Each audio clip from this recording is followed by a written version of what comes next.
दोस्तों, आज हम बात करने वाले हैं एक ऐसी घटना की जहां लोग 15 साल तक फंसे रहे। एक ऐसा जमाना था जहां काले अफ्रीकी लोगों को गुलाम बनाया जाता। गुलामों को बेचने के लिए एक जहाज समुद्र के बीचों बीच जा रहा था। वो जहाज एक दूर स्थित द्वीप के पास पहुंचा। वहां पत्थरों वाली चट्टान से टकराकर वह जहाज डूब गया। इस हादसे में 122 नाविक और 60 गुलाम ही जीवित बचे। 122 नाविक 3 महीने बाद नया जहाज बनाकर अपने घर लौट आए, लेकिन ये 60 गुलाम इसी छोटे से द्वीप पर 15 साल तक फंसे रहे। सोचिए, वहां ना खाना, ना पेड़ पौधे, ना पानी।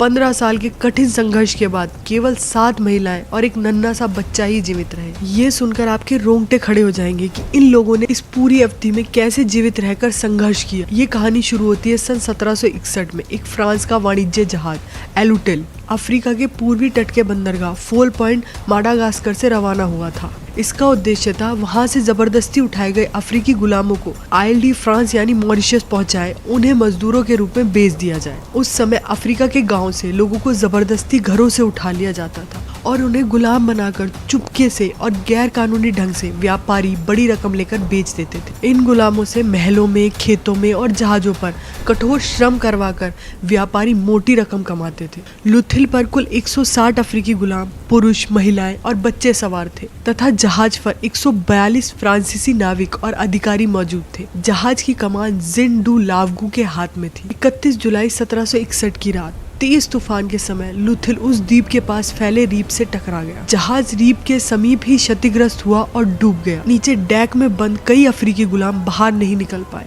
उनमें से अधिकांश डूबकर मर गए। कुछ अफ्रीकी गुलाम सिर्फ इस वजह से बच पाए क्योंकि जहाज के निचले हिस्से में एक बड़ा सा छेद हो गया और कुछ लोग उसी छेद से बाहर निकलकर अपनी जान बचाने में कामयाब। वहीं फ्रांसीसी नाविकों में से ज्यादातर लोग ऊपर के डेक पर थे, इसलिए उन्हें बाहर निकलने का अधिक अवसर मिला। इस संघर्ष के बाद कुल मिलाकर 122 फ्रांसीसी नाविक और 60 अफ्रीकी गुलाम किनारे पर सुरक्षित पहुंचने में सफल हुए। ट्रोमेलिन द्वीप वास्तव में एक छोटा, सपाट और निर्जन टुकड़ा था। इसकी लंबाई लगभग 1.7 किलोमीटर और चौड़ाई लगभग 700 मीटर थी। वहां ताजे पानी का स्रोत ना के बराबर था। तीसरे दिन असली संकट शुरू हुआ। पानी लगभग खत्म हो चुका था।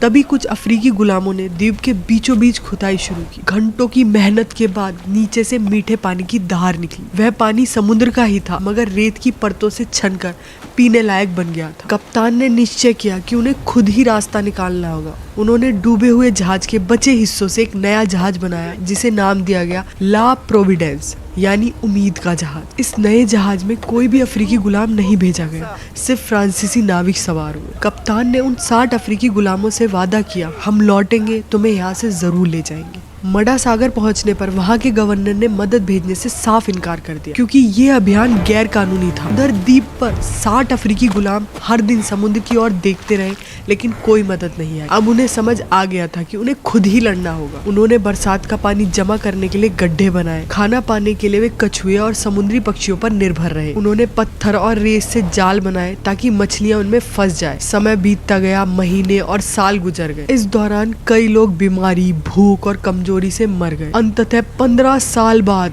29 नवंबर 1776 को फ्रांसीसी जहाज ला डॉल्फिन द्वीप के पास पहुंचा। जब नाविक द्वीप पर उतरे तो वहां का दृश्य देखकर स्तब्ध रह गए। जहां कभी 60 लोग थे, वहां अब केवल 7 महिलाएं और एक नन्हा सा बच्चा ही बचे। उन 7 महिलाओं और बच्चे को मॉरिशस ले जाया गया, जहां गवर्नर ने उनकी सुरक्षा और आजादी सुनिश्चित की। 15 सालों में जिन कई जानों और सपनों को मिटाया गया, उससे बड़ा कुछ नहीं था। धन्यवाद दोस्तों। यदि आपको वीडियो पसंद आया है तो शेयर कीजिए और चैनल को सब्सक्राइब करना मत भूलिए।